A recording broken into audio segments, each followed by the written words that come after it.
काही लोक म्हणतात स्वारगेटचं स्टेशन आम्हाला अर्धच वाटतं, ते पूर्णच झालं नाही.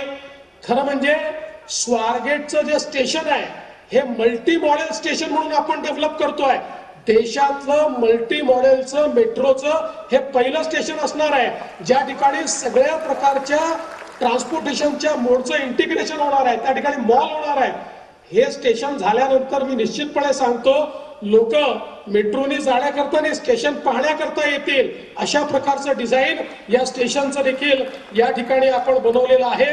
आणि मला विश्वास आहे की हे जे पुढचे टप्पे आहेत, वनाज ते चांदणी चौक असेल, वाघोली पर्यंत, हे सगळे मेट्रोचे टप्पे आपण केल्यानंतर पुण्यामध्ये मेट्रोचं असं इंटिग्रेशन होत आहे की पुण्याच्या कुठल्याही कोपऱ्यापासून कुठल्याही कोपऱ्यापर्यंत केवळ आणि केवळ मेट्रोने प्रवास करता येईल. अशा प्रकारचं इंटिग्रेशन हे पुण्याच्या मेट्रोचं निश्चितपणे आपण केलेलं आहे.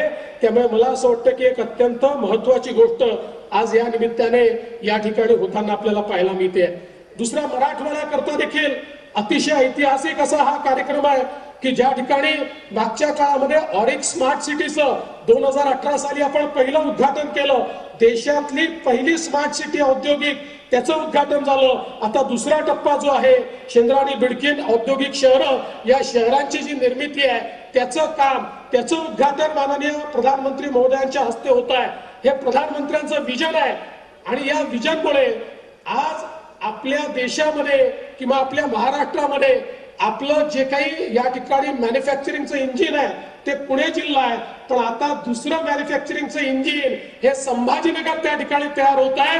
शेंद्रा आणि बिडकीन मध्ये ज्या प्रकारे आता ॲथर असेल, पिरामल फार्मा असेल, कॉस्मॉस फिल्म्स असेल, टोयोटा किर्लोस्कर असेल, या ठिकाणी JSW असेल, इतक्या मोठ्या प्रमाणात या ठिकाणी वेगवेगळ्या प्रकारच्या गुंतवणूक या येताना आपल्याला पाहायला मिळतात. आणि जवळजवळ या माध्यमातून हजारो लोकांना रोजगार मिळणार आहे, ही व्यवस्था देखील या माध्यमातून आपण केलेली आहे. सोलापूरमध्ये मला अतिशय आनंद आहे की सोलापूरच्या नवीन एअरपोर्टचं देखील उद्घाटन होत आहे. खरं म्हणजे माननीय मोदीजींनी या देशाच्या एव्हिएशन सेक्टरमध्ये जे परिवर्तन करून दाखवलं ते अभूतपूर्व अशा प्रकारचं परिवर्तन आहे. आणि सोलापूरच्या त्या एअरपोर्टमध्ये काय काय अडचणी होत्या या खरं म्हणजे दादांनी सांगितल्या. आपल्याला कोर्टापर्यंत, सुप्रीम कोर्टापर्यंत जाऊन त्या अडचणी आपण दूर केल्या. सोलापूरकरांना त्यांचं एअरपोर्ट मिळत आहे.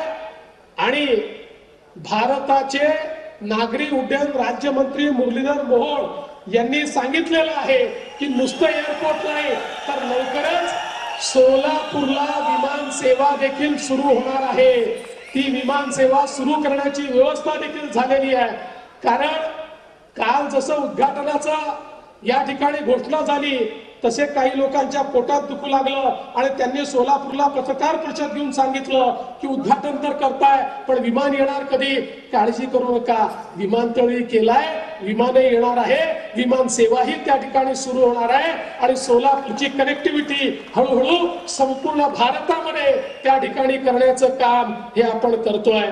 आणि म्हणून मी जास्त वेळ घेणार नाही. माननीय मुख्यमंत्र्यांचं भाषण देखील आपल्याला ऐकायचं आहे, पण एकच गोष्ट सांगतो, पुण्यासारखं शहर जे एक प्रकारे आमचं आर्थिक मॅग्नेट आहे, ही सांस्कृतिक राजधानी तर आहेच, ही टेक्नॉलॉजीची राजधानी आहे आणि एक आर्थिक मॅग्नेट आहे. आणि म्हणून काल परवा माननीय गडकरी साहेबांच्या नेतृत्वात देखील आपण काही कार्यक्रम या ठिकाणी घेतले.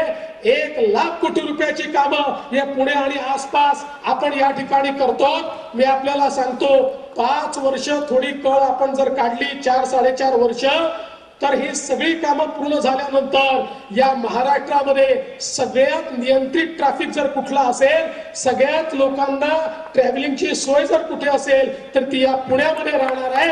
हे महायुतीच्या सरकारनं आणि मोदीजींच्या सरकारनं करून दाखवलं आहे. मी पुन्हा एकदा आजच्या कार्यक्रमाबद्दल आपल्या सर्वांना खूप खूप शुभेच्छा देतो आणि माझं बोलणं संपवतो. धन्यवाद.